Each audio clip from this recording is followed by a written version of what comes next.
All right, now we're starting again. But for real though, what would you like me to say your name? You want me to say your character's name? I don't know. Well, what would you like?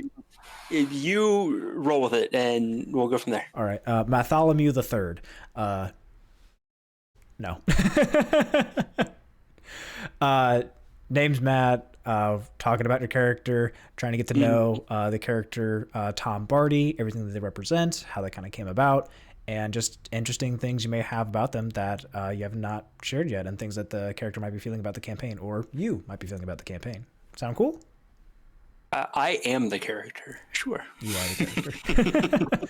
I guess that kind of leads right into it by saying you are the character. So how did you come into Tom Bardy as either the name, the character, the idea?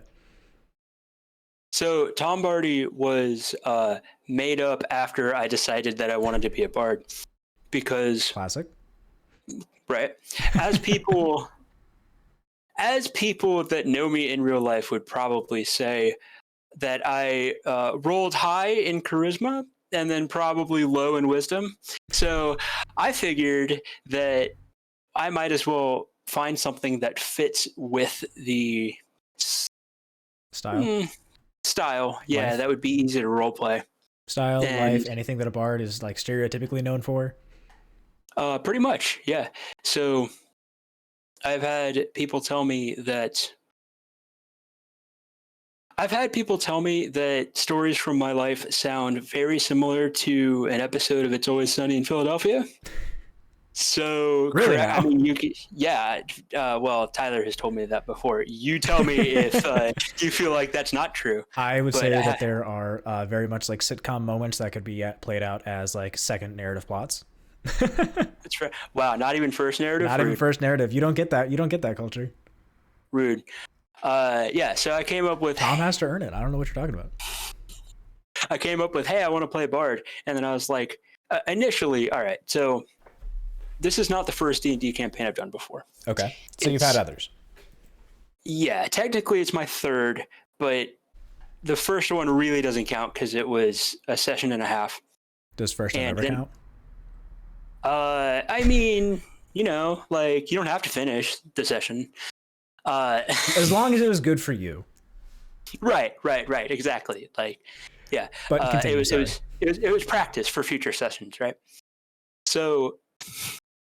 Yeah, we played a session and a half, and then the guy's mom died.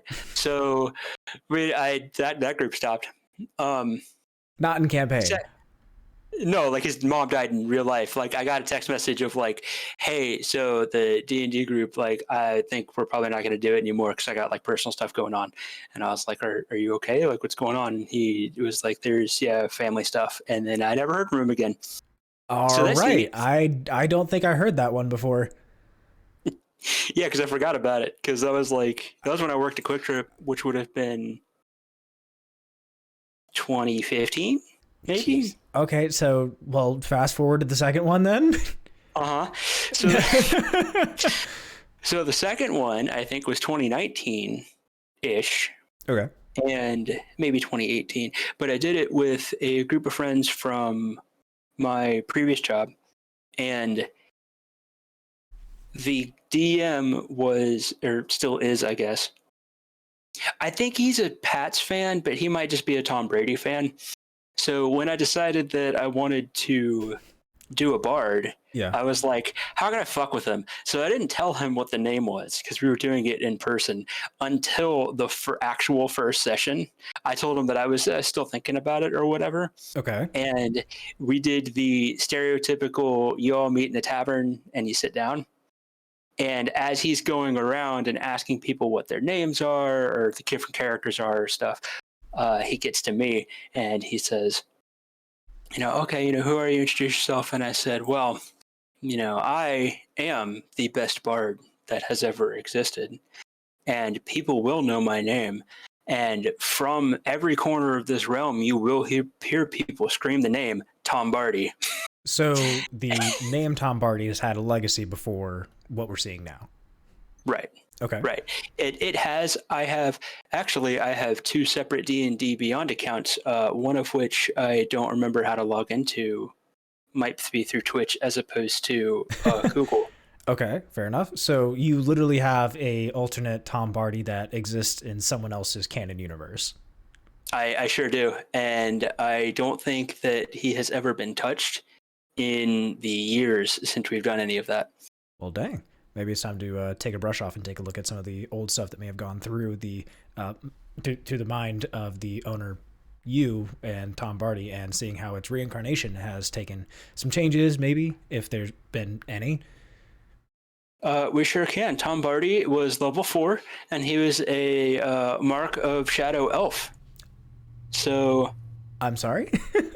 yeah, that's what he was. That's what So old Tom Bardy was. so not at all what we see today. No, he was still a bard, but he was an elf. Okay. And wow, look at this. Guess what spells he had? Tom Bardy had Mage Hand. Tom Bardy had Vicious Mockery. Tom Bardy had Minor Illusion. He had Healing Word, Disguise Self. Those are about the only ones that actually match what current Tom Bardy has. I was But it's about to good say to a know lot of that, things we have seen so far in what this new rendition of Tom has gone through and what he's been able to show us, or rather choose to do. yeah, it's this character looks very similar to the current iteration of him. So it's good to know that my current character and my past character are the same from across a decade almost. Maybe Tom is like a lesser deity of some kind if he's existing between multiple realms. Maybe. You know Maybe. what?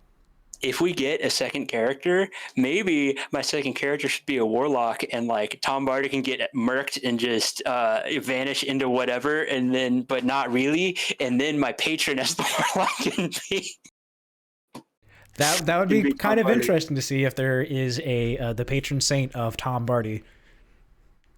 It would be interesting to see if there is some form of warlocks that specializes in illusion and other types of things. I'm And sure. I know warlocks have charisma as their casting thing. Man, dude, we're making this up on the spot. This Easy. this is happening right now. I mean, from what I understand is that Tom wants to have his name spread throughout the lands. This would be one of the easiest ways to have this done. Maybe there's like some charismatic, but I mean, we're getting away from the character Tom and who we're taking a look at. Yes, we are talking about Tom, we're also talking about you. So these are like some of the things that you just have just off cuff, off rip, just as they come about. So is that kind of additionally like what goes into Tom, is that these kind of instantaneous kind of ideas just fly through and just make life happen, just come to fruition?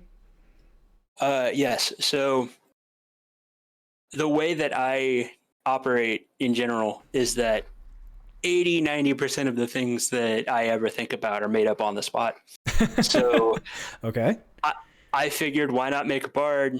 Why not make a neutral? Well, why not make a chaotic neutral bard and then go from there and just fuck it, just vibe. Like, I have somewhat of a backstory, and I think we're going to add more to it. But as of right now, and especially up until this point, I've just decided I'm just going to, whatever decisions I make that are going to impact the campaign and the world and the characters are pretty much going to be made how I would do it in real life and be made on spot.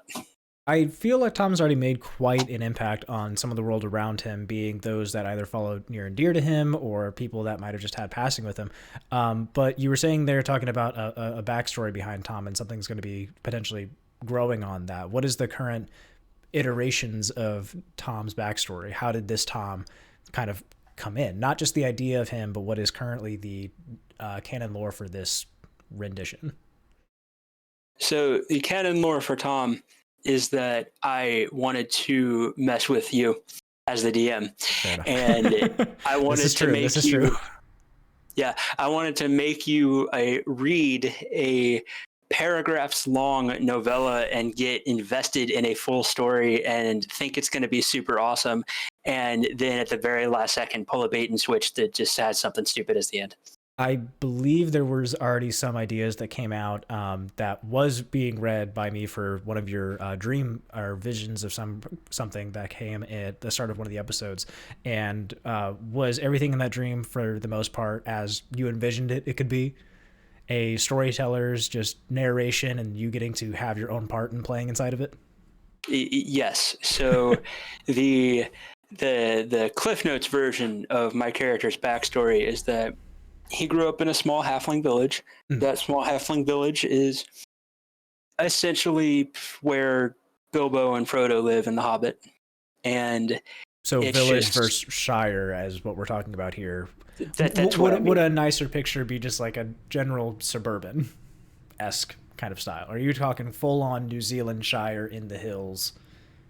I was truly envisioning a Shire-esque village, maybe not all underground, but just a very remote, sleepy, untroubled, easygoing village. That is very much what we get from Tom's vibe, is that easygoing. Okay, good.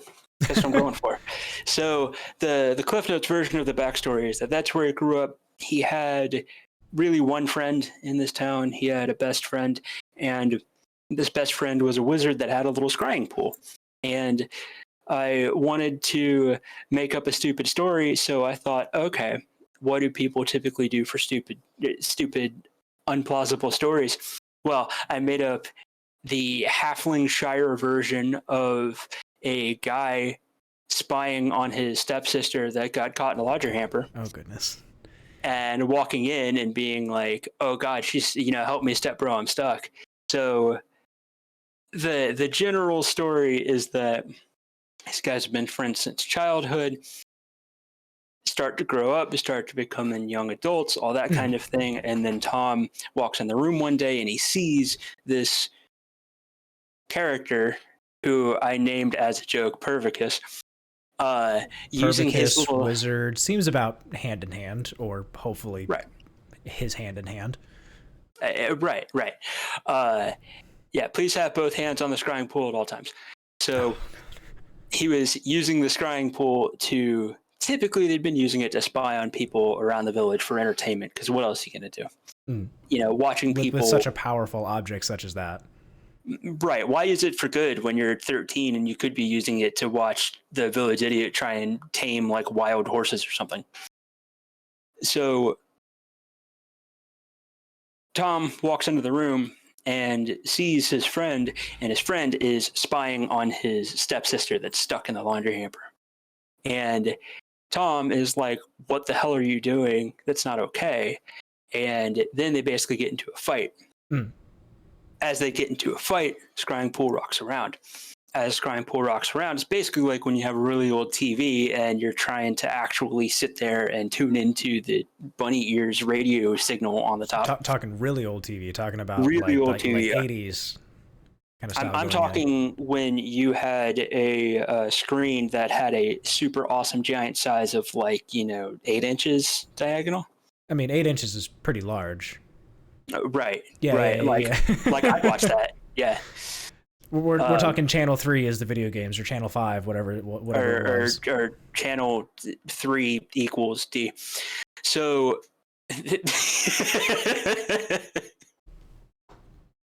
yeah. It's hard to actually act like this is an interview when we just keep inserting dick jokes as often as we can. Well, I mean, if that's not what an interview is with yourself or the character Tom, I mean, what truly is it? Fine. Say for what it is coming out of the campaign, for everything we've seen so far, like aside from the backstory coming out, talking about these kinds of things, is that the character Tom is very much a jovial kind of person. It's happy. It's not mundane. It's not morose or Monroe, whatever the word I'm trying to think of is. It's morose. Yeah, morose. Yeah, that one. I can get words out. But it's always that kind of follows around with Tom, and that things are trying to be made better with Tom from what is kind of seen and understood. It doesn't seem like dread follows Tom wherever he goes. Or perhaps it does, and he just causes happiness in the current wake and then leaves behind whatever it is he's left behind. Yeah, that's fair. I thank you for that but I'm not done with my story yet. No, you're right. So took a hard curve and right back. Yep. No, noted and coming back. Yeah, we're not straight in this party. Right. Dude, curved is weird. Straight's fine. So that's not a bash against gay people or anything. That's an in-joke. I don't think anyone thought it was. I figured maybe people would. Caleb and I have this ongoing joke argument about whether it's more normal to have. Okay, we No, don't. we can't put this in here. No, we don't need okay. to. Don't need to. All right, I don't know fine. how to edit Fine. out stuff yet to go like, dude. And we don't have like the dumbass like Patreon shit where it's like, take a look at the uncensored version, kind of dumb God. stuff. I hate that.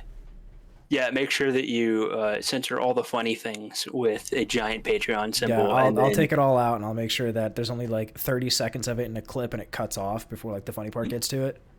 Right, and then make sure once people actually subscribe to your Patreon and go there and look at it, you have to put it like a $15 per month, right? Oh yeah. And then they go. No, there's got to be tiers. There's going to be 5, 10, and 15. 15 allows you to see everything a month early, but here's the fun part: is I'm going to forget, and I'm not going to upload anything. Yeah, it's just going to be there. And then once they actually subscribe to see the unedited version, you have to make sure that you don't actually put a full unscripted version up. You have to put it up in like, hey, here's the censored version, and then here's the segments that you can go watch if you want the uncensored part. But continue about the Tom backstory and the shaking of a scrying pool and the static that ensues. If we keep doing this, we'll be here all night. That's all good. We were here for an hour early. Yeah, we were, yeah. So get into a fight, shake the scrying pool. In old TV fashion, it basically jumbles up and it connects to a new radio signal-esque type thing.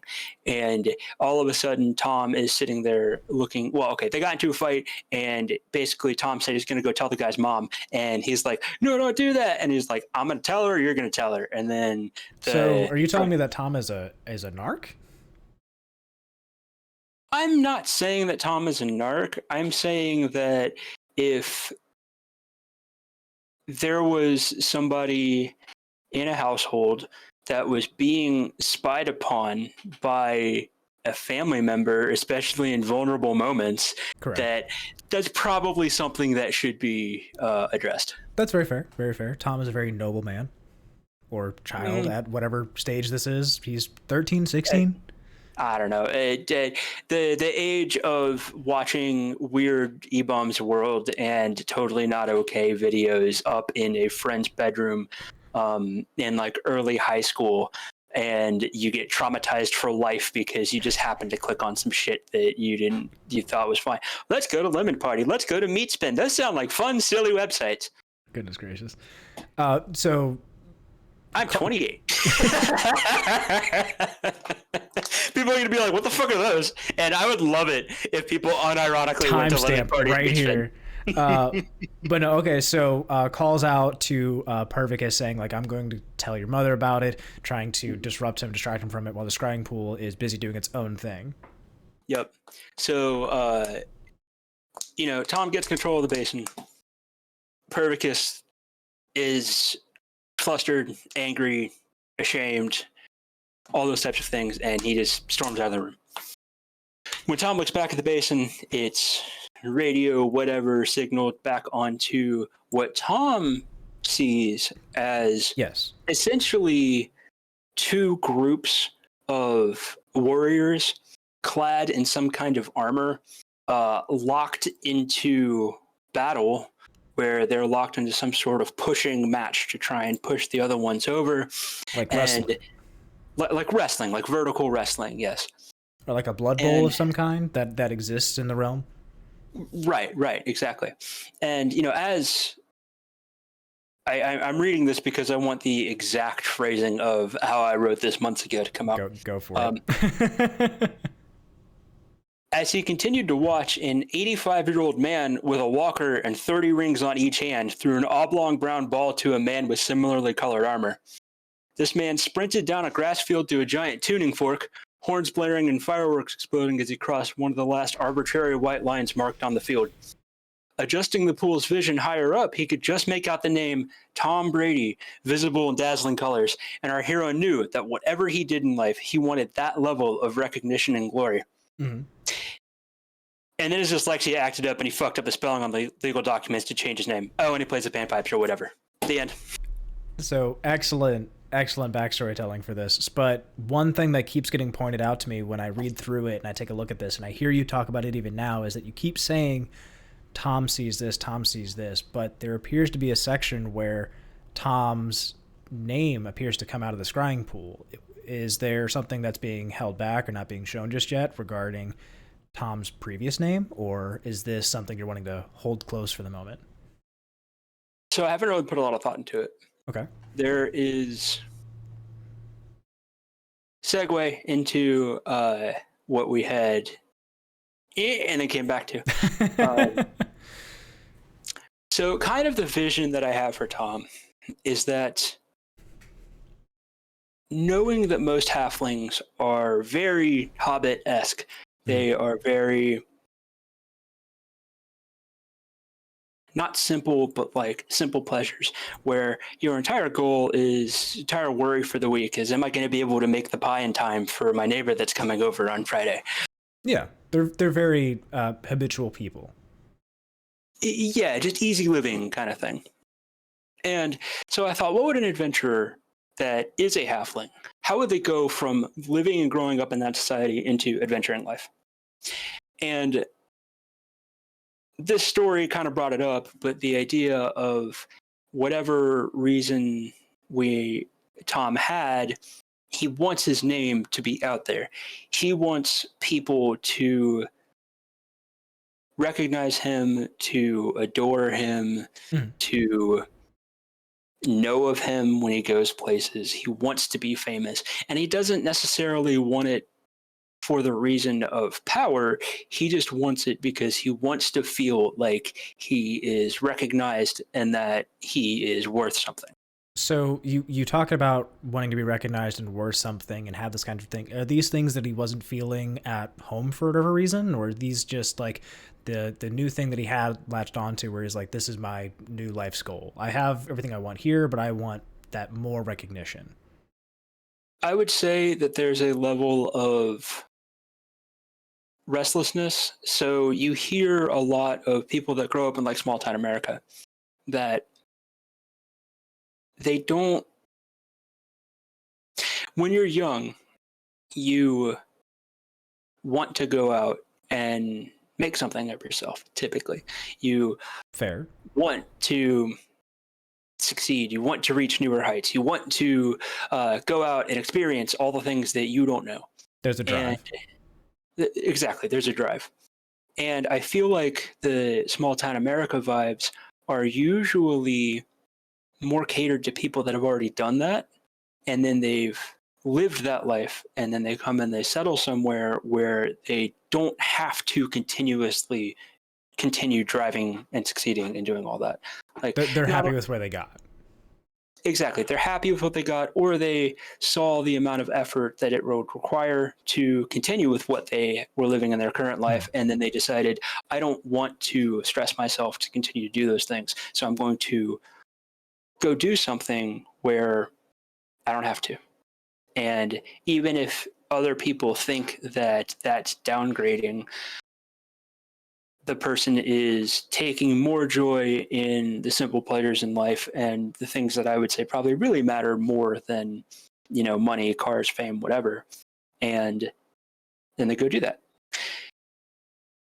I think when you're young, you don't have that perspective.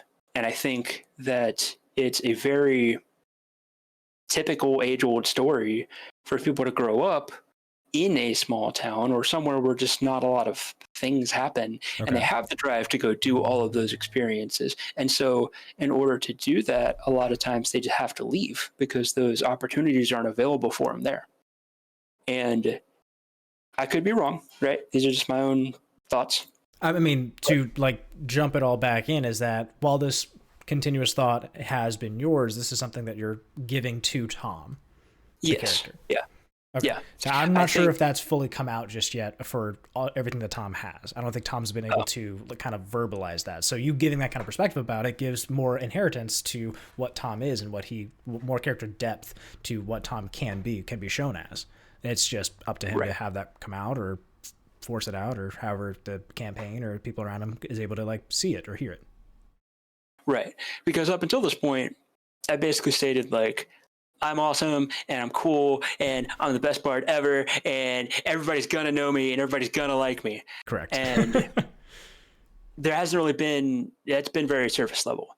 I think that moving forward, I'm going to try and implement more of that deeper kind of perspective to it, whether that comes out immediately or through other actions or not, to just have an understanding as to why the character got to where they are.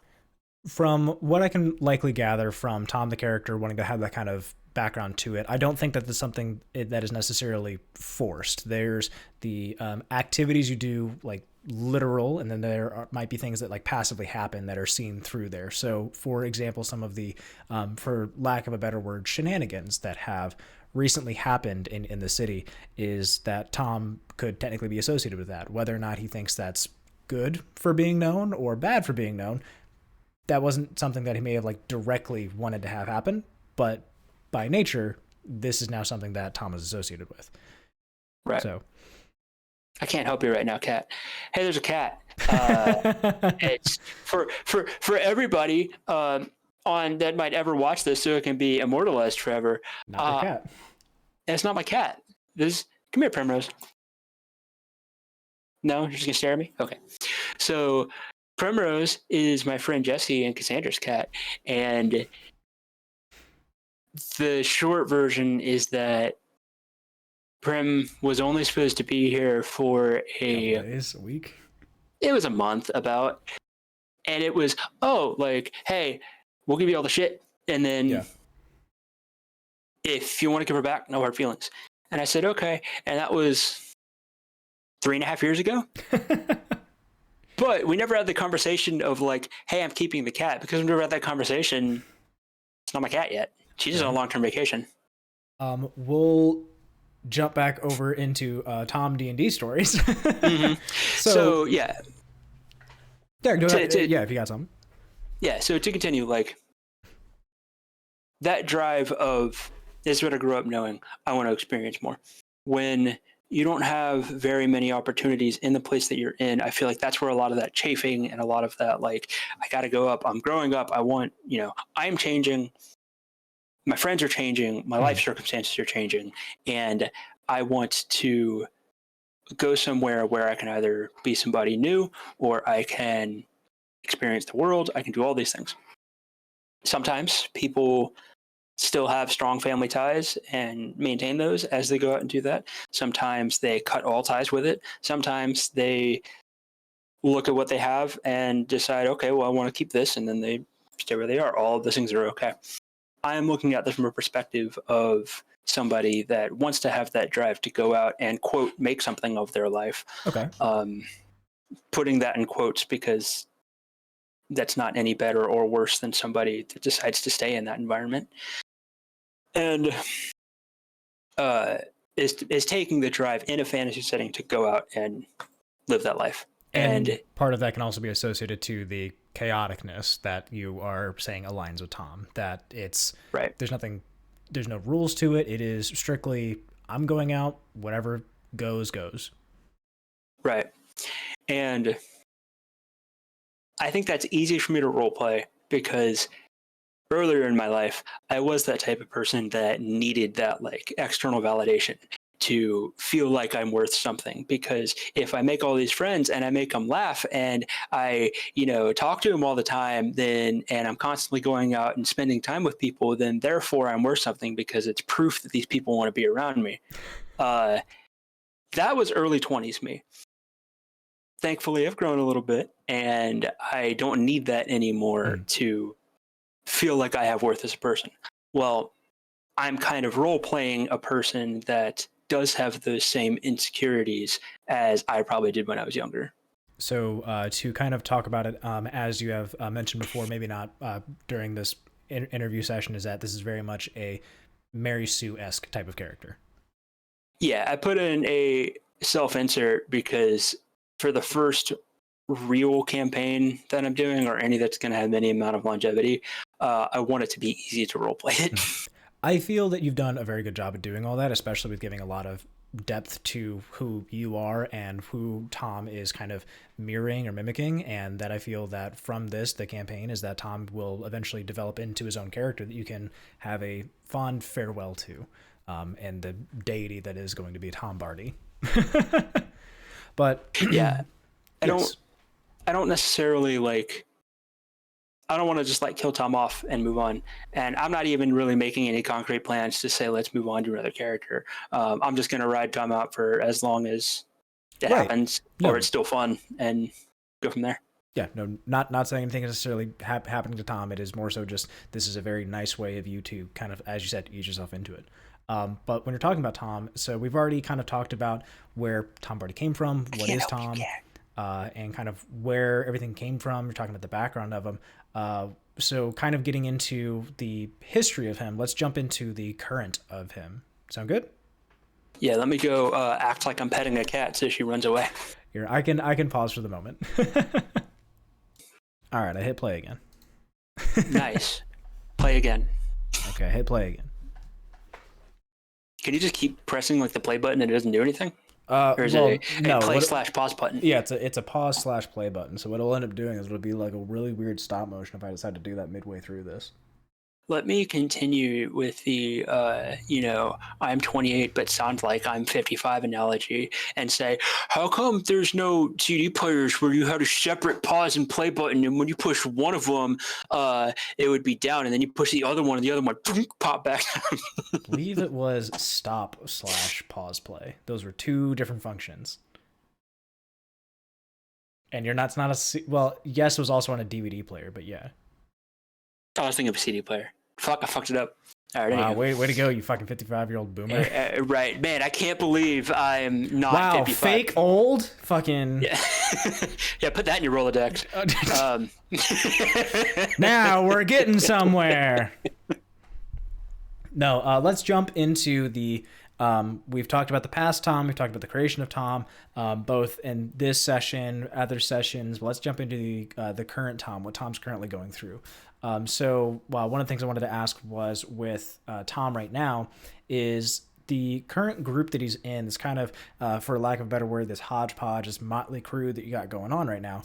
How does Tom feel he's been so far with the crew he's either come with? Does he feel like he's adopted them, they've adopted him? Does he feel any type of way about them? Is he just along for the ride, kind of like how you're saying? Is that he's just out here? I feel like we are a group by circumstance, and if we were in anything other than trying to fight for our lives, the only person that might continue to hang around me is Gwen. I feel like, this is no insult to the actual friends that we're playing with. No. This is about the character. Yeah, this is about the character. Yeah. No, I like. I'm not like, all right, let's spill the dish. No, I'm talking about the characters that Tom has run into, being that of Gwen, Nevira, Cirella, Gruk, Stool, Bird, Giant Cat, Blanket. Yeah. It doesn't have to necessarily be the group that he's running around with, but some of the characters that he may have also run into. Yes, he is with this party, for lack of a better word, but these are people that could have been, as you just said, happenstance. It could have been anyone substituted into here, is how it sounds almost. I mean, let's run through the list. So Ront is completely forgettable. And sorry, Narl, if you hear that.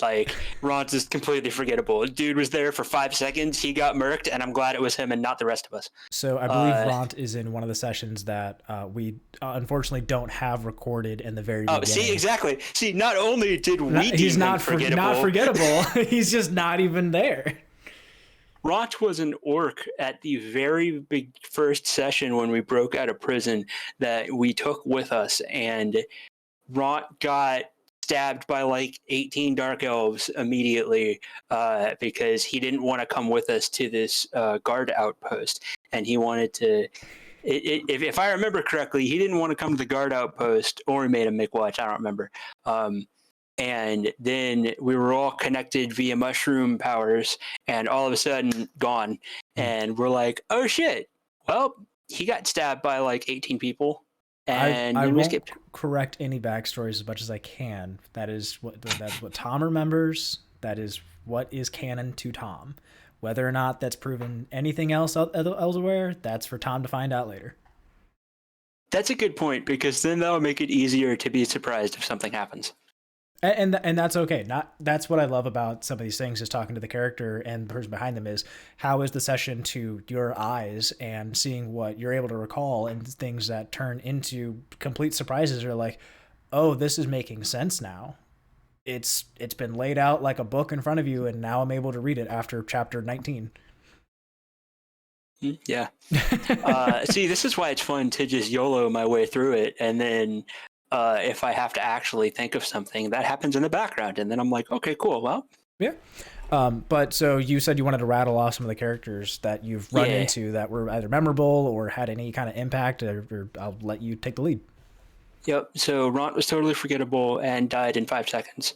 Eldith was one of the dwarf girls that we also took with us or escaped with us from the prison. And she was racist towards anybody not a dwarf, and really, really wanted to go back to their home. That was a person that Gwen was like really, Gwen the character was connected with. I won't say that the player was connected with her. And then I'm pretty sure Eldith died, and like all of us were like, hey, do we really care about Eldith? Not really. Okay. Gabagool So was a so slime that we far, met. real quick, we are 0 for 2 on characters that you've cared about having a assumable character death to Tom. Yeah. Like, well, so we're 0 for 2 in the sense that we're not good at keeping NPCs alive that come with us. Unless we're going to dunk them, like baptize them in health juice. So, which we didn't have at the time. So, Stool is cute, but I honestly, I don't care that much about Stool. Oh no.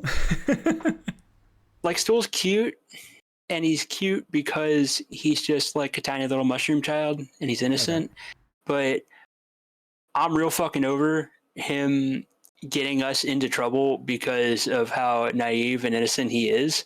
And about the second or third time that he decided to wander into danger when we told him not to, and he got stabbed or ate by something, I was kind of ready to just let him die. Like I'm tired of you being a liability to us. We're trying to teach you and warn you and help you, and you keep pulling us into bad situations because you can't learn that maybe I shouldn't go try and hug a giant centipede.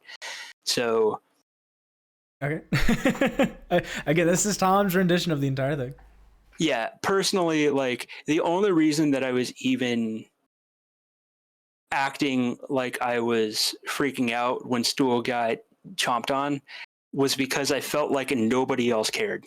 I think they did, talking to them afterwards, but in the moment, it felt like the most. Oh, okay. Well, I guess that happens. All right, so I'm gonna go ahead and take a couple steps this way, and I'm gonna roll, and I'm just gonna try and hit him with, my little sword or whatever. And I'm like, fucking Stool, which all of you guys, except for maybe Nevira, like have like genuine affection towards this NPC, are like, huh. Okay.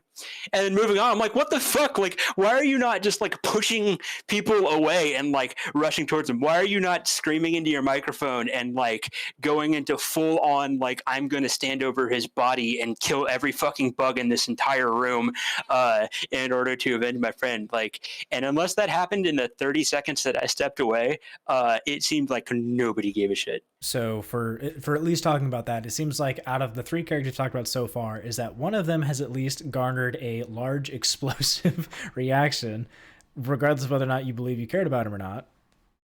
I cared because because I knew the other people cared and wanted to inject the energy of how I feel like if I were in their shoes, I would be reacting. So like,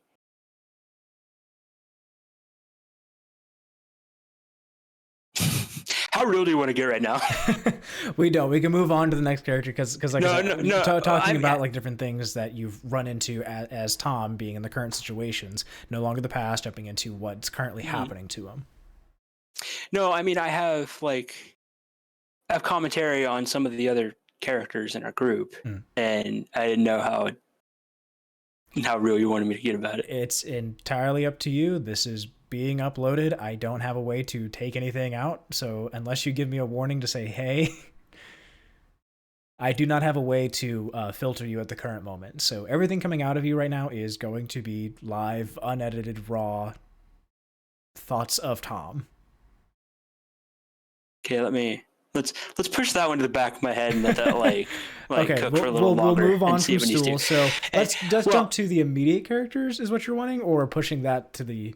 no. I did want to wrap up around Stool. I just wanted to say that he's cute. I give him the amount of affection that I would give to a small child that existed near me that wasn't mine. In that you're cute and okay, yeah, your feelings are valid and you're a sentient being. Yeah, we should listen to you within reason and talk to you all those types of things, right? And treat you with respect.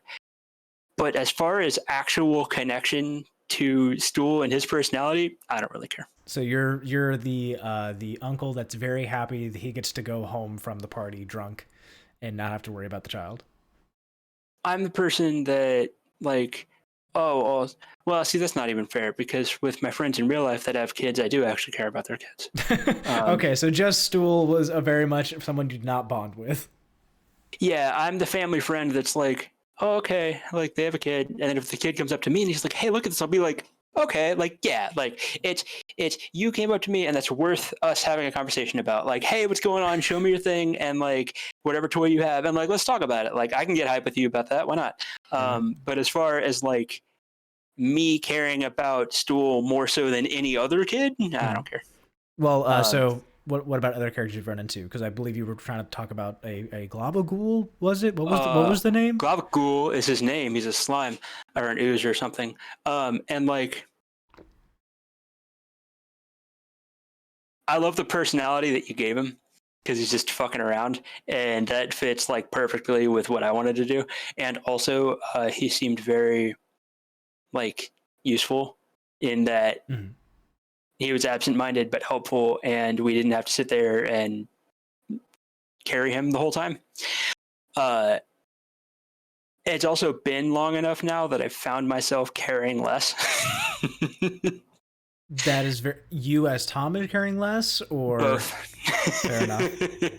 I believe that there have been times where you've definitely thought of Globagool more as a useful person or useful entity than Stool may have been to you.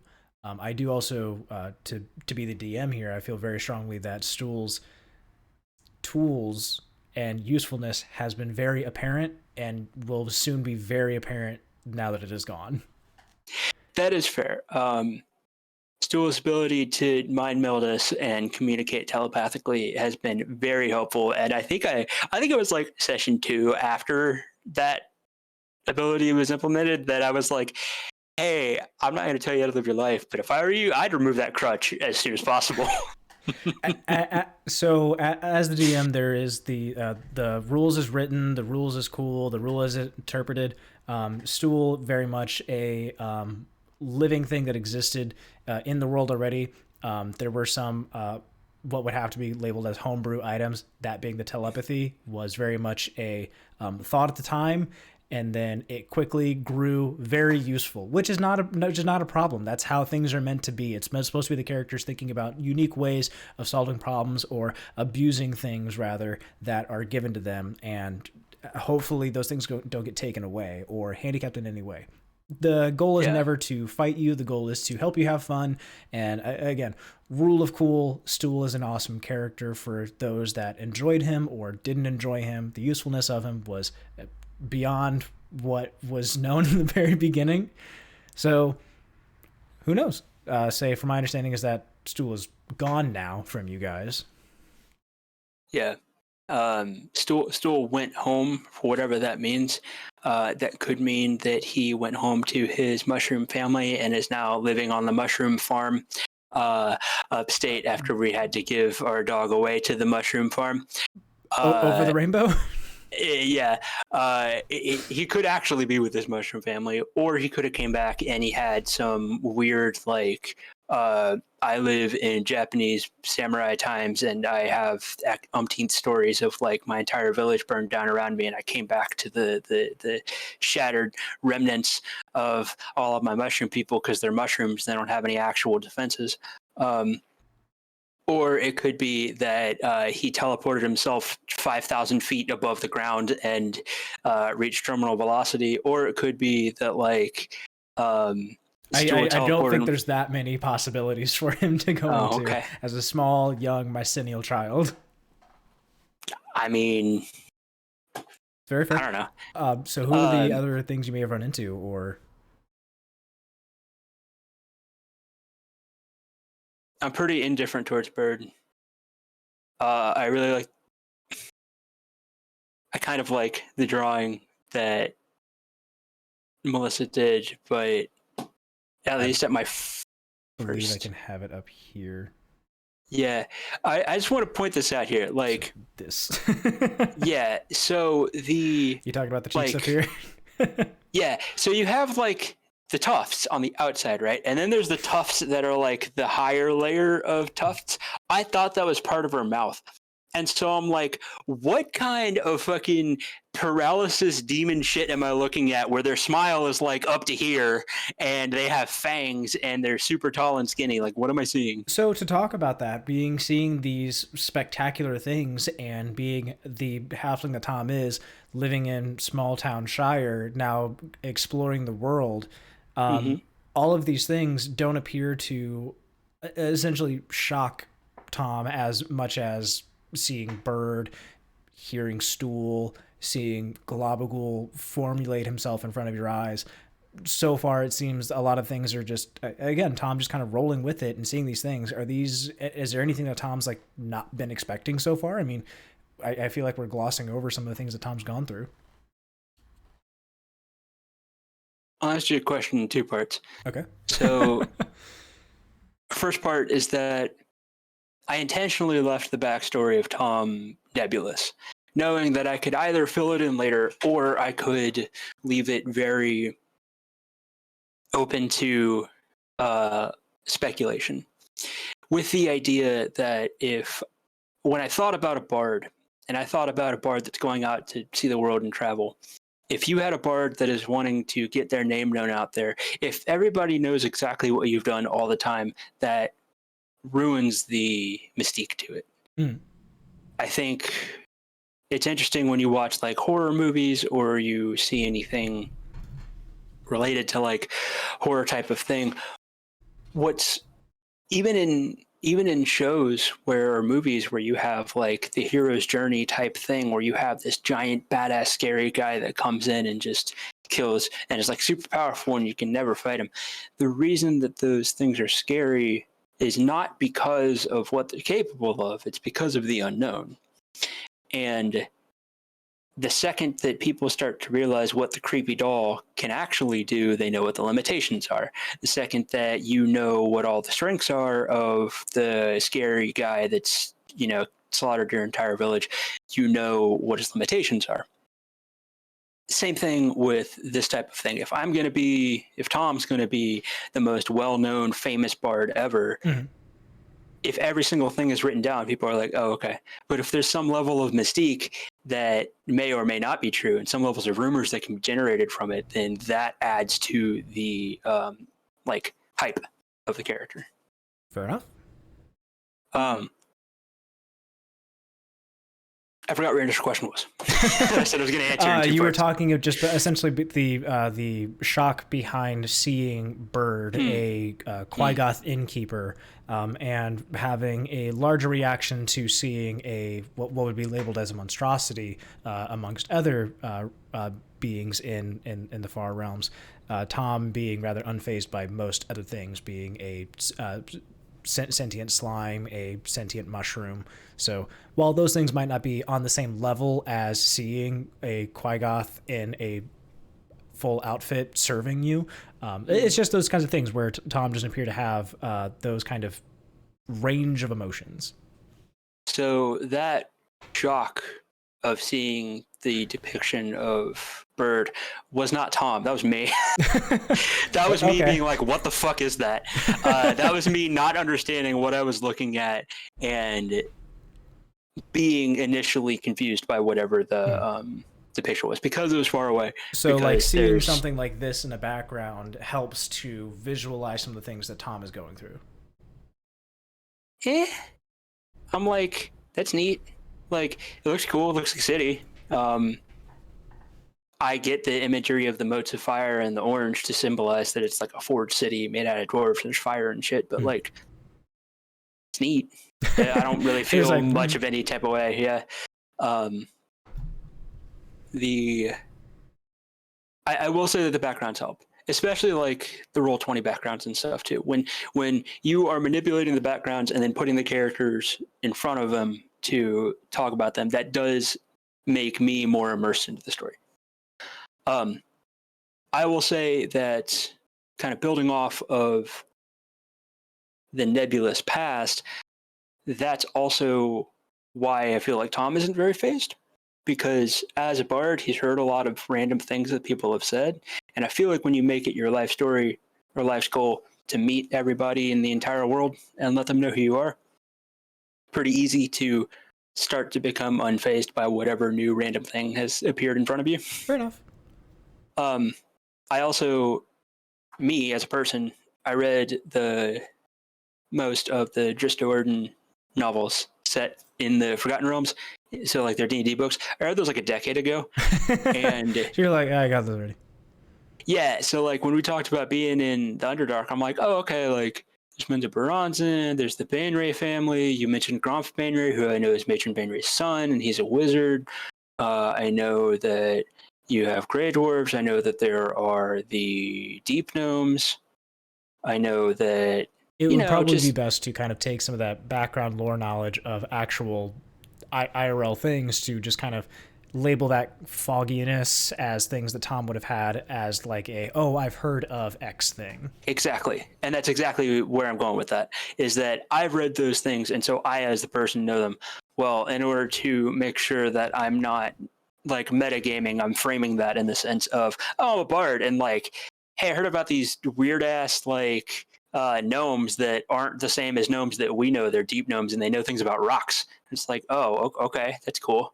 What do they do? I don't know. They can like summon. I don't know. I heard about this one deep gnome weirdo once who had like this amulet and shit that summoned a rock golem. Like, how fucking cool is that? Like, no shit, that's awesome. Like, Oh, that's God. the type of things that I'm kind of framing it in. So Sure. it's funny because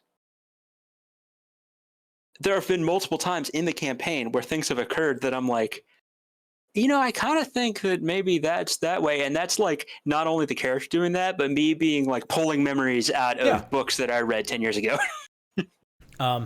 So we've gone severely off track of talking about the different characters. If Yep. you'd like to talk about how you feel with the characters, that's great. If not, we can Sure. jump to a different question. No, this is going to be, I assumed this would be a giant stream of consciousness ramble about various we'll topics. real quick lasso it to just the party rather than the every being that Tom has run into yet far. Okay. Gruk. Jury's still out. This is as Tom. As Tom. Yeah, as Tom. As Tom. Gruk, the jury's still out. We piss each other off, and I feel like there's some measure of like grudging respect on both ends, where I feel like I have proved myself more competent than he initially expected, and he has shown some levels of humility to me that I think have afforded a measure of respect from me about it. Fair enough. And the way I'm approaching it is that Tom approaches it the same way that in real life me approaches it, which is that I get along with most people. People that don't get along with are people that take themselves too seriously. And so meeting Gruk, not Narwhal, but Gruk, and how Gruk is being played, it seems like, as we've discussed before, Gruk doesn't want to show weakness. He has, scars from wars that he's been a part of. He's a half-orc that has faced a lot of discrimination. And so I think my interpretation is that Gruk faces the world with a sense of anger and bitterness in order to showcase that he shows the world that he's tough and he's not to be fucked with, because that's what he's learned to become. I can understand that and don't condone it when people are very prideful and actually feel as if, you know, they're some giant badass that can take on the entire world. Even though Tom wants the world to know his name and jokes that he's the best bard ever, I feel like Tom is aware of his limitations. Fair.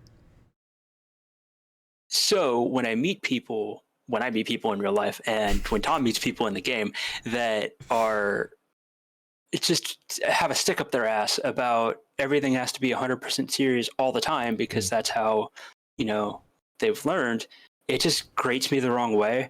And usually people that are like that are pretty insecure.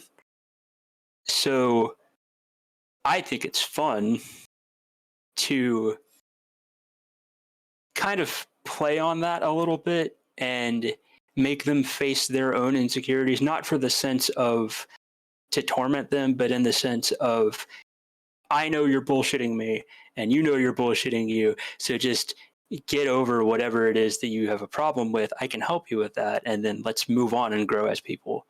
And so when initially Tom and Gruk started adventuring together, I feel like that very quickly pissed Gruk off, and I don't really care. And I think that probably pissed him off more. Okay, so we've had a lot about Gruk, Sam, wanting to make sure that we cover most of the things that I have lined up with make here. make the session fucking 7 hours long. Who cares? Oh, goodness gracious. Okay. Cirella started out as the EMT mom of the group, and then leaned into her character. And because she's leaned into her character, I think that's a great development for her, and I'm proud of her for actually committing to something that's pretty atypical of her personality. And also, I don't fucking trust Cirella. I feel like Cirella is reckless to the point of going to get herself killed, and I do not want to be a part of that when it happens. So you can be reckless, I'll be over here. And when you're like, hey, I want to go punch that guard in the face for shits and giggles, I'm like, great, go do it 50 feet away from me. Insert scene of Tom throwing a rock through an obelisk at a guard. Yeah, but nobody knows that was me. Fair enough. I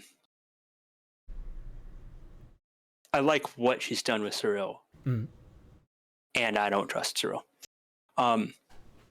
Nevira, I thought we were cute little halfling buddies, but apparently that's not gonna happen. Do two shires not think alike? No, I don't think that's not gonna happen or hasn't happened. I feel like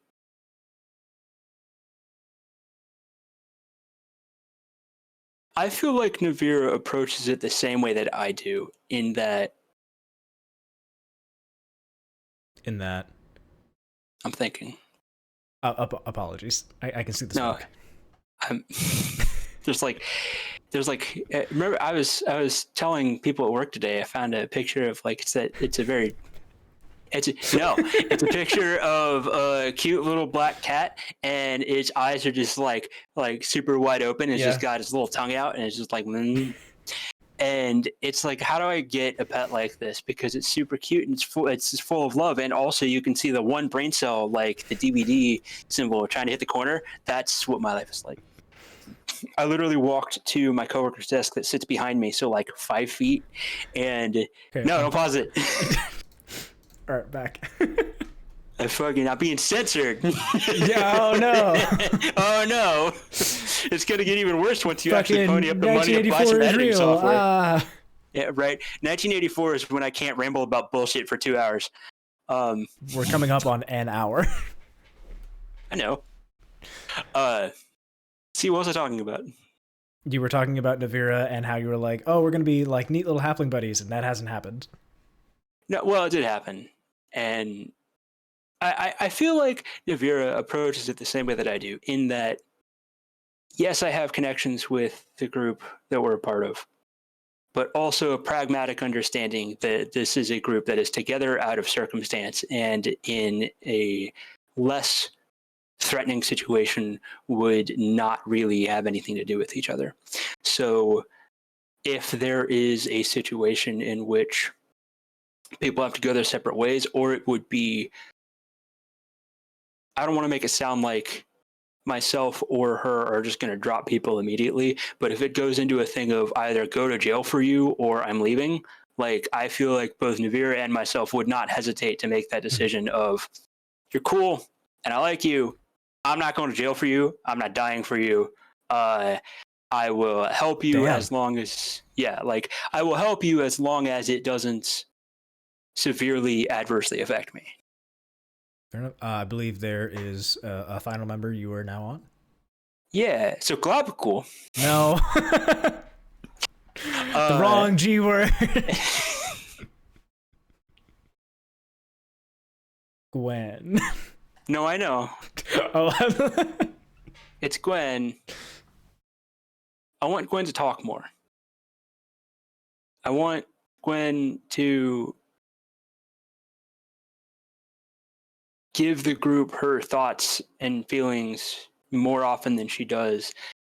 And I want her to feel welcome in the idea of just expressing whatever it is that she wants to say. Whether she feels like it's interrupting people or not, we're all part of a group. And outside of that, we're all adults. Like, yeah, not everybody's going to get to say everything they ever want to say. But like, if you have thoughts about something, I want to hear it.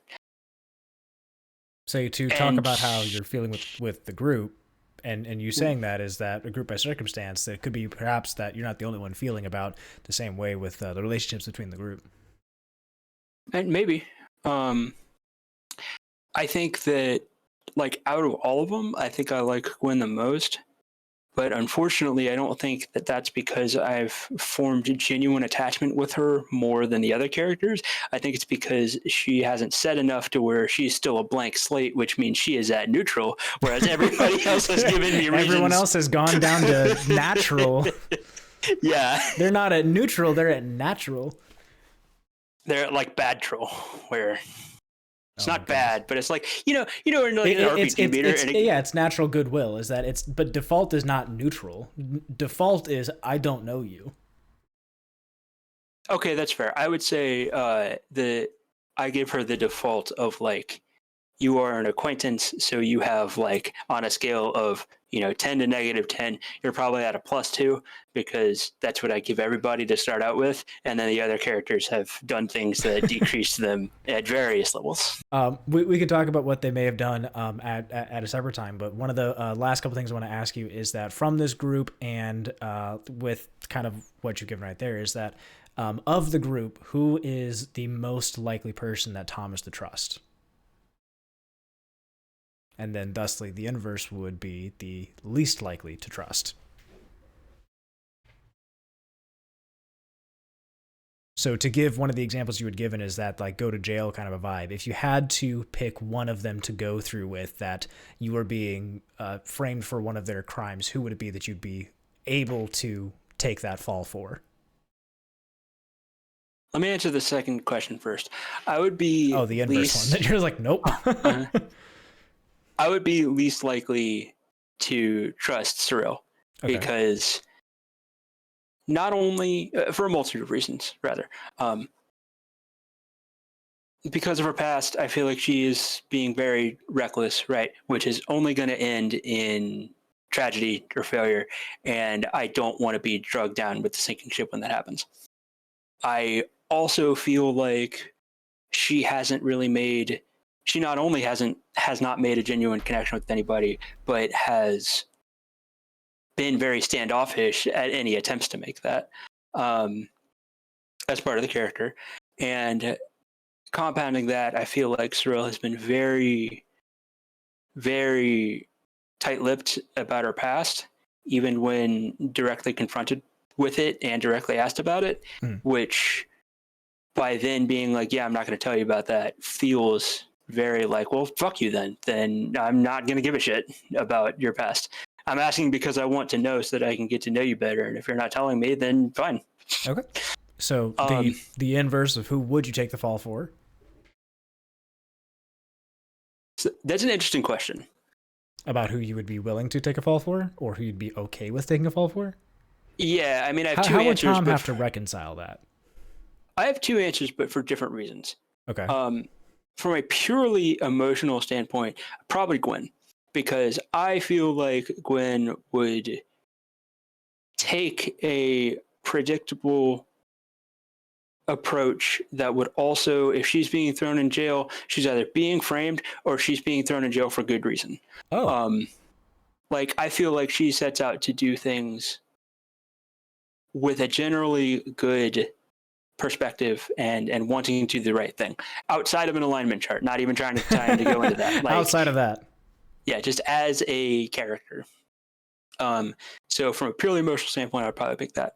From a standpoint of who would I trust the most otherwise, I think my answer is Nevira. Okay. Not because I trust her, but because somewhat of an honor amongst thieves situation Okay. where I know she's capable and I know that if we were both in a similarly desperate situation, I think the pragmatism would win out. And if I could appropriately say, like, hey, it's better to go both of us than it is to go alone, I think that would win out. I think I could reliably understand how that character would act, not because they give a shit about me, but because of how the character is. And I could be wrong, but Fair enough. that's my understanding. Say, I believe that got through all of the questions and some additional questions that kind of came out of it. You were definitely more than a book, more than encyclopedia, more than a trilogy, quintilogy, whatever the hell the Encyclopedia Britannica fucking has. I know I said that word wrong, but that thing that has like the A, B, B, whatever the fuck. Britannica? Yeah, the Encyclopedia Britannica. Hey, you should get an encyclopedia so you can understand how to say Britannica. Hey, that's not gonna help me. I'm just imagining somebody going to the bookstore and being like, "I need the thing that teaches me things."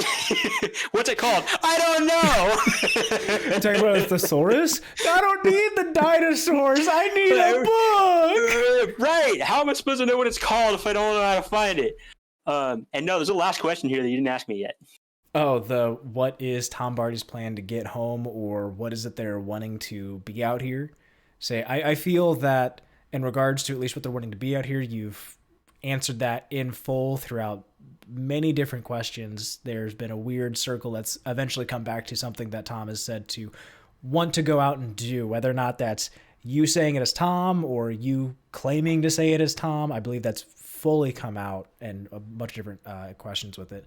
So I guess the only part of that question that comes out is that what is Tom Bardy's plan, like to either get home or his main quest? My entire plan is to get cool shit, stay away from the Demogorgon and whatever Ghost Boy we let out. Make sure that there's big, beefy people in between me and the bad guys, and get out of the Underdark. All very accomplishable items, I believe, depending upon what Tom decides to do. I don't know if you're trying to keep a time limit on this, but there are two questions that I want to talk about. What were the questions you'd like to kind of go over?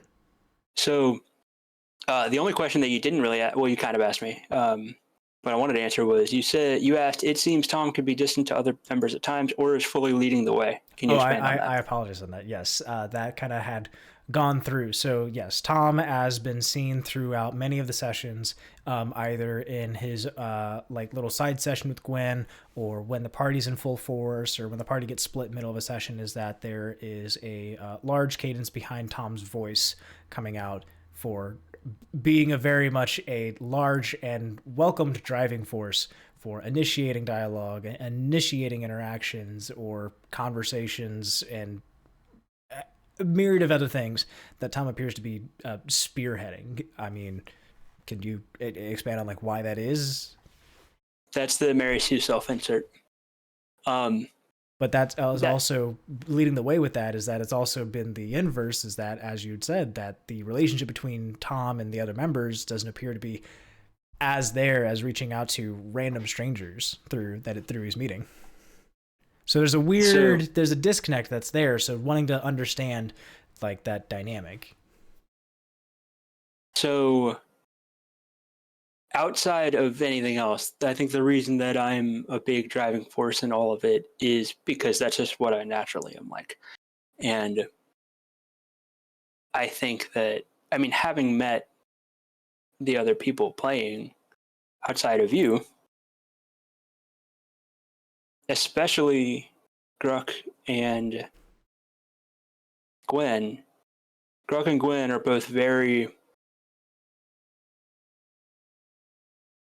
lack of a better term, introverted people that don't really drive a lot of conversation most of the time. And that's fine. There's nothing wrong with that. I think that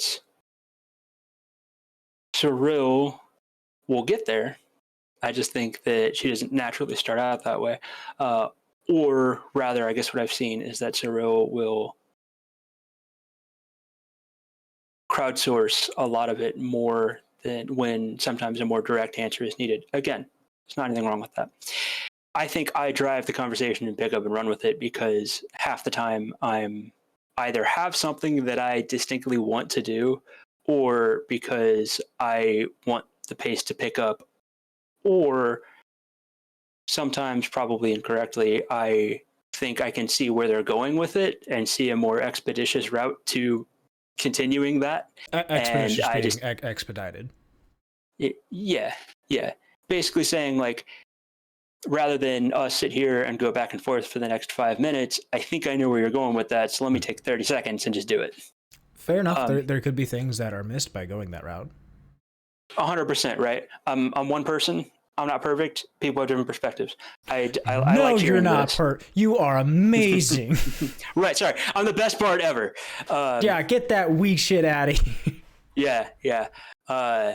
So I think that I drive all that because of just me as a person. I think the times that you see me not driving it is because I feel selfish, I guess.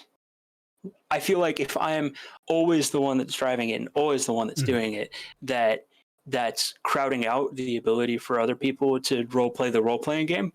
And so there are times where I'll notice myself, if I feel like I've been talking too much in the group setting, I'll try to like take a step back and let other people have the chance to do whatever it is they want to do. Fair enough.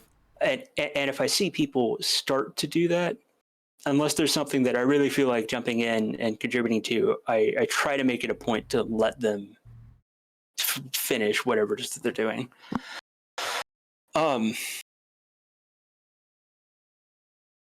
There's more to that. You were asking why I'm more friendly to strangers than I am to the group. Because I already know the group. I would suggest otherwise in terms of a face value level knowing the group.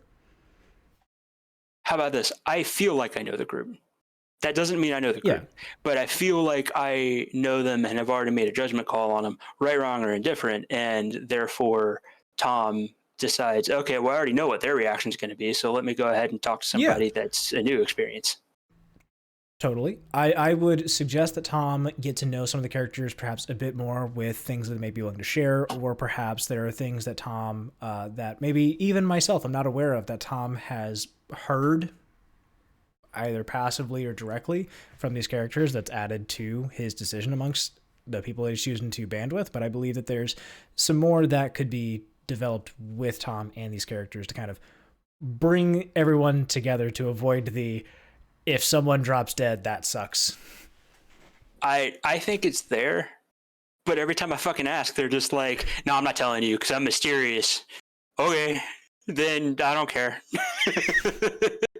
Like I said, I think there's more that could probably be done on Tom's side. That's not saying like you, but like Tom's thing to kind of garner that, talking to other characters that they may have been interacted with. Right. I feel like Tom has probably been very not completely one dimensional, but there hasn't been much depth to Tom. I mean, you correct me if I'm wrong, but I feel like there hasn't been much character. I feel like there's been a lot of stuff Tom's been involved in. I feel like there's been a lot of interesting things that have happened, but Tom as a character, I feel like has not had much depth to him. I would go against that only by saying that being in the front wheel, being the driver's seat behind it, you don't necessarily see what you're leaving behind you or what your actions are doing to others. Okay, that's fair. So from my perspective as the DM, I can say that the characters, some are more one-dimensional than others, specifically like NPC characters, but otherwise you guys as a whole, as the party as a whole, things that have come out, your different flavors have definitely shown. The example being the talking. While you might say, oh, this is a one-dimensional thing, this is very much shown a personality trait that's behind those things that can have different effects throughout the world. Okay. So. No, I mean, the reason that I'm wanting to flesh out this backstory more is because I feel like, again, and could be wrong, I feel like, in my perspective, Tom has been impactful and has been at the center and involved in with a lot of different things. But if you strip all that away and actually focus on what we know about Tom in and of himself, there's not been much there. That's what I feel like. And I wouldn't say that you're wrong there. I would say that for the stripping everything away that Tom may have done, like action-wise, and just looking at him as pen and paper kind of a vibe, that is what the story is. It's what the sessions are, is to create that character, to give them that depth, as the backstories are only meant to be a springboard for you to jump off with and say, this is where I start with. Eventually you mold yourself, you create your own things. As you had just said, talking about your party member Cirella, is that Cirella had a certain attitude in the beginning. Something had changed, something had gone off, and that this character has now given a depth that was not there before. And that's personally for the better. Whether or not that's for the better of the group, that's a different story. I do want to point out, like, it's frustrating to me when I ask Gruk about his military background, or Cirella about anything more than what's going on right now, or Nevira about any of her background, and I get stonewalled.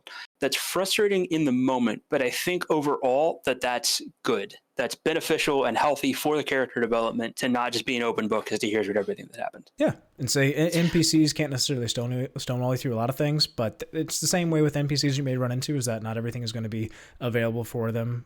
Your heart's not on your sleeve for every character. Right. But I think that there's more that could be done on my end to help actually feel like we're a team. And I feel like there is ways to go about opening up some of the other characters aside from just the very direct way that I've been approaching it. One thing I wanted to ask is the second question that I wanted to ask. Sure. Should we talk about the card?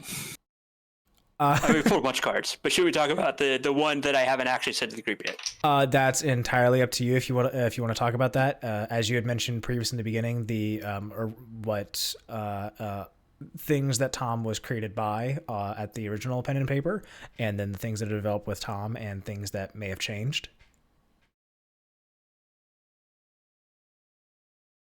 I guess I'll say it, and then my disclaimer is that if it's any of the group members that are watching this, if I were you to keep it interesting, I would just skip this part. Just skip it now if you're part of the campaign. Yeah, because I feel like this would be spoilers and would take some of the fun out of it. Say, I don't necessarily know what card we're talking about, because we've drawn many. But yeah, so this is the end of the whole thing, I guess, for those that are in the party if they don't want to have any spoilers. Yeah. Okay, disclaimer done. So Snape kills Dumbledore. No, I'm not done yet. What do you mean Jesus dies? Dude, I haven't finished the Bible. Yeah, fucking. There's a picture of like Jesus during the crucifixion holding the cross, and then there's like a fucking crucifix with Jesus on the cross, like in the background of the painting, and people are like, "Dude, fucking spoilers." Spoilers, bro. Yeah. So starting out, Tom was chaotic neutral. I felt like that fit the character the best. I like the idea of being neutral. One thing that I have always, as a person, enjoyed is when things are, quote, not as they seem.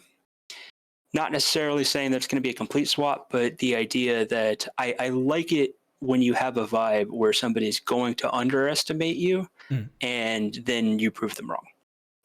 I have always been that way playing like playing World of Warcraft. I would get armor sets where I just look like Joe Schmo whoever, and then somebody tries to pick a fight and then I beat their ass because I have like the super I have like high you gear. had them transmorphed and so they looked all weird. Yeah, like I always thought that was cool. I love that type of vibe. That's what drove me to make a bard, and that's what drove me to like leave the story nebulous. That's what drove me to have a neutral alignment for that type of thing. Yeah. So starting out, character was chaotic neutral, which meant I'm just gonna fuck around. Like, as long as it wasn't inherently evil, inherently good, there was no rules. There was no process that needed to be gone through before deciding an action. Exactly, right. Like blank slate, and the idea that I don't want to be beholden to any sort of behavior. Started out chaotic neutral, fucked around a lot, then got the deck of many things, and one of the cards that I pulled was the alignment shifting card, which I think was the first one I pulled, right? It was the very first card that you had pulled. Was it the very first card from the deck? It yes. Yep. Nice. There were no additional cards that were pulled from the original deck. We had started out with the full, I believe it's 22 cards. If it's not 22, it's 21 or 21, 22, 23. Whatever the one has the additional 2 added as the modifier. I don't have the notes in front of me right now for it. But yes, it was the very first one that you had pulled, was this thing that appeared to everyone else around the campaign have no outward effects. Right. Oh yeah, and then I had to poop, so then I was like, "Hey, I'm just gonna go hide in the room for a while." I remember that. Okay. Now I remember. So, what that did is that shifted my alignment from chaotic neutral to true neutral, which I think is interesting. Neutral. No, sorry, lawful neutral. That's what I meant. Say true neutral would do nothing. It's whatever your inverse is.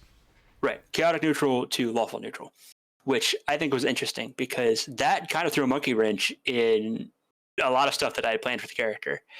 And so, I mean, Caleb and I worked on, I mean, I don't know, it wasn't super, super long, but we probably spent an hour or 2 of effort trying to decide what is this new thing going to be, right? So lawful being interpreted as something that has to be a creed or something to follow by, and sticking to Tom's backstory of being the best known bard, wanting his name out there, something that would be easy to go along with and not fully disrupt any current processes, because this was very early in the sessions and the development of learning about Tom. Right. And so I also wanted it to be a part of like kind of going into what I was saying before. I didn't want the party to know, not because I was afraid of anything that they would do, but because I wanted the mystique of them to think what happened and see if any of them picked up on any sort of changes. To speak on that, for noticing any changes or not, and this isn't to take away anything or anything like that, but to go from a still neutral standpoint, but now to having something to follow along with. Those kinds of things, as stated, when the card's pulled, nothing outwardly changes amongst you, but yes, trying to see if there's any behavioral changes. So those might be harder to kind of pick up on. Right. I'm wondering, has anybody said anything? I can not speak to anything. I will not give you that. Wow. Okay. That is one curtain that is not going to be pulled. I think outwardly, I probably don't act that much different, but I am sometimes because I forget, and sometimes because I'm trying to find ways to weave that into my new approach into seeming like there has not been a noticeable change. So the new approach that I'm taking is to basically the lawful creed that I'm following is to do whatever makes the best story.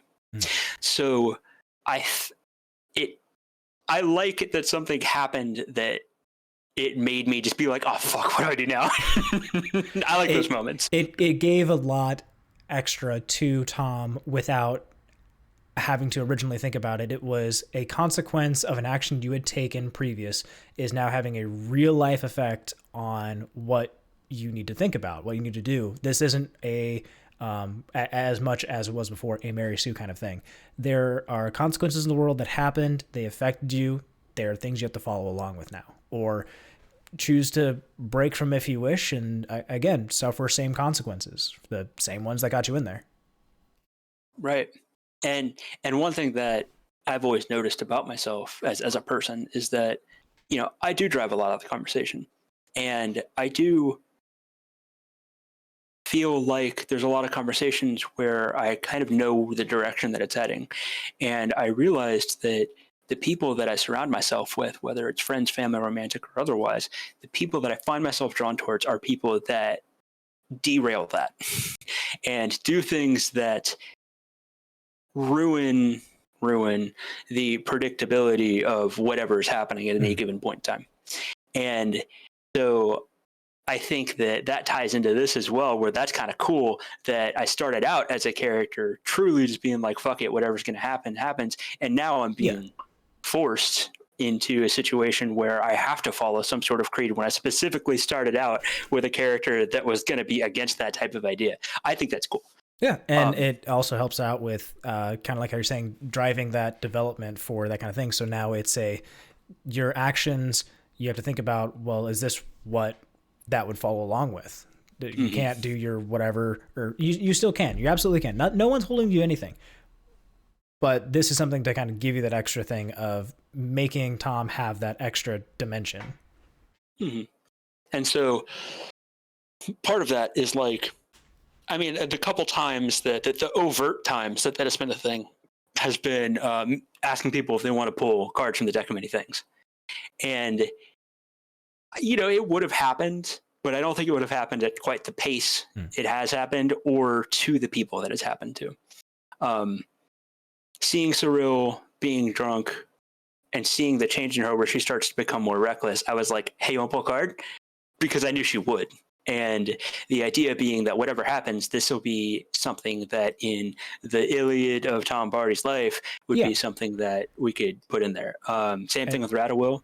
And that's not to circumvent anything, because that could be traditionally seen as a chaotic option. But as you just said, this is I'm making a story. Oh, we're in a tavern. There's a drunkard. We can make a story out of this. And then that is the justification for being a lawful, neutral thing. Yeah. Slipping on the verge of lawful evil. Well, it depends. I feel like, for just as examples, throwing a rock into the back of the skull of somebody that I don't like, pretty evil thing to do. Not debating that at all. Pulling a card from a deck, I'm not telling them what the card is because I don't even know what the card's going to be. But there seems to be a pretty even spread of good, evil, and neutral things that can happen from pulling a card.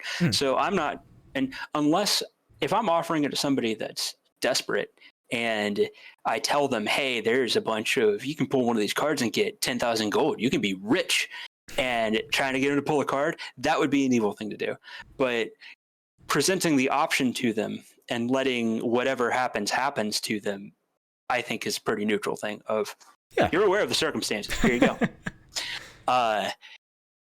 Same thing with Radowill, where Radowill knew what a deck of many things was. So I was like, do you want to pull a card? He pulled 5. He fucking died. Sucks to be him. Yeah, there was a lot more to the character Radowill that I do truly wish was able to come out. Unfortunately, that's just the consequences of the randomness of the party, and that's okay. Yeah, But other things are like, you know, I'm trying to think like having Dawnbringer. That's what a feather in the cap of any person's story ever. Sentient fucking Sunblade lightsaber. Yeah. I heard a weird noise. Hold on 1 second. I'm gonna pause. All right, now I hit play. I totally thought that this was going to end with, yeah, hang on, give me just 1 second. And then we flash up like, Caleb, last seen online 8 years ago. That would be an interesting, strange thing. But I mean, I guess you have to kind of start getting into the last online 8 years ago thing. Yeah. Are there any, like a read, wrapping up the item that you wanted to have there? Or were there any last remarks? No, there's more. So, okay. Examples of like trying to get the best story of times where I did something that I typically either wouldn't have done or wouldn't have done to the same extent. Meeting the giants and then getting a pet rock that I named Dwayne and drawing googly eyes on. I probably wouldn't have done that without but now I can say I have a pet rock. The idea of like, I honestly want to get him enchanted to have like a rune of seeking or some shit and throw him at people's eyes. Because how cool would that be? Again, rule of cool is it'd be like, all right, that happens. Yeah. It's not a matter of like, oh, I want to like fight the DM to have something cool happen. It's like, no, that's a cool thing. Absolutely go for it. I don't mind. It could be used against you. I don't know. Yeah. Keeping the pen of the dragon, like keeping the little pin that's essentially a wire. Yeah. I kept tracking homing wire. Mm-hmm. I kept that not because I thought it was a smart idea, but because I thought this would be a cool story. I like a little memento. It's a memento. It could potentially have a fat ass dragon come follow us.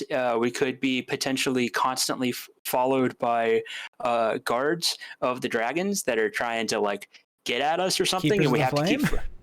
Yeah, and people keep being like, "What the hell?" Like, and the group is like, "What the? How do they keep finding us?" And be like, "I don't know, man."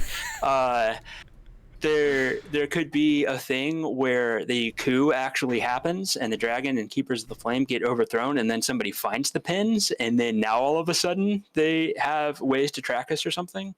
Like, who knows? Write that down.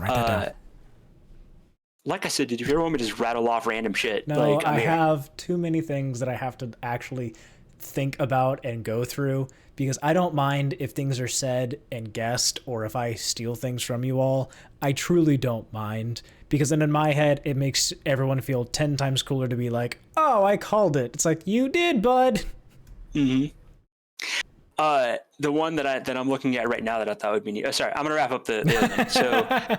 So we can an hour and a half later, on top of the hour before this. Mm-hmm. I thought it would be neat to, or other examples like that. There's not a ton more than that, but like definitely gonna hang on to Dawnbringer. Hold on, lights are going off.